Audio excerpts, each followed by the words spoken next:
যদি কাজ না করতে পারেন তাহলে আপনাদের জন্য ভবিষ্যতে আরেকটা হাসিনা আসবে। গত আওয়ামী আমলে আমি শত শত আলমের পক্ষে দাঁড়িয়েছিলাম, শত শত আলমের পক্ষে। আল্লামা গনবী সাহেব, এজাজ সাহেব, ওসামা সাহেব, আমির হামজা সাহেব, এদের পক্ষেও আমি দাঁড়িয়েছিলাম। আপনারা তো মিডিয়াতে দেখতে পেয়েছেন। আওয়ামী লীগ আমলে অনেক আলেমকে যে পরিমাণ অত্যাচার করা হয়েছে, যদি আপনারা চিন্তা করেন, this is the beyond imagination. অবাক হয়ে যাবেন।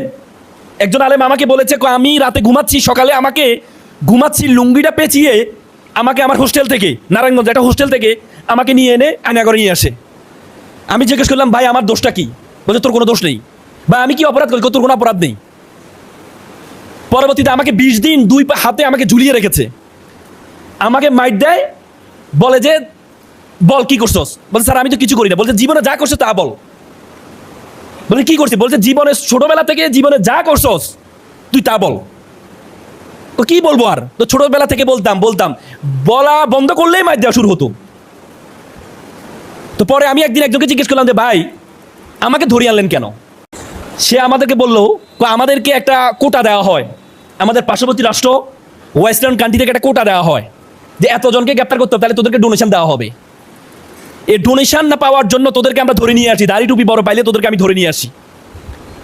এবং বলা হতো আমাদেরকে যে ছোট রোমে নির্যাতন করতো, চোখ বন্ধ রাখতো, টানা 6 মাস 2 বছর চোখটা বন্ধ রাখতো, চোখের উপর পর্দা থাকতো। বলতো হচ্ছে আমাদেরকে শুধু বাথরুমের কমেন্ট দেখেছে না, ততটুকু জায়গায় আমাদেরকে থাকতে হইতো, পায়খানা করতে হতো। সেখানে একদিন পায়খানা করলে রাতে আর ঘুমাইতে পারতাম, কারণ ভিজে যেত জিনিসটা। সেখানে কি আপনি যদি অসুস্থ হইতেন, আমরা অসুস্থ হলে বলতাম না, কারণ অসুস্থ হইলে আপনি যখন অসুস্থ হয়েছেন তখন আপনাকে কি করতো, যে এর বেঁচে রাখা লাভ নেই, যেহেতু অসুস্থ হয়ে গেছে। তখন আমাকে নিয়ে আমাদেরকে একজনকে নিয়ে যে কোনো এক জায়গায় নিয়ে ক্রস পায়ে দিয়ে দিত, নাটক সাজিয়ে আমাদেরকে ক্রস পায়ে দিয়ে দিত। এই জন্য অসুস্থ হওয়ার পরেও কখনো বলতাম না অসুস্থ হয়েছে। আমি আলমদেরকে বলতাম, তাদের আমি বলতাম, আপনারা এগুলো মিডিয়াতে প্রচার করেন না কেন? ওনাদের মধ্যে যে ভয় ঢুকেছে, যে ট্রমাটাইজ হয়েছে, নতুন বাংলাদেশ আসার পরেও তারা এই ট্রমাটাইজ থেকে বের হতে পারে নাই। এরকম অত্যাচার তাদের উপর করা হয়েছে, এরকম অত্যাচার তাদেরকে। এবং কোর্টে আলেমদের টুপিওয়ালা দাড়িওয়ালা যদি থাকতো, তাদেরকে মানুষে মনে করা হইতো না। আজকে নতুন বাংলাদেশে আপনারা যে সুযোগটা পেয়েছেন, নিজেকে এক্সপ্লোর করার যে সুযোগটা আপনারা পেয়েছেন, এই সুযোগটা আপনাদেরকে আল্লাহর রহমত মনে করতে হবে। অনেকে বলে যে আমরা এখন মক্কা বিজয় করে ফেলেছি। আমি বলি, এখনো মক্কা বিজয় হয় নাই।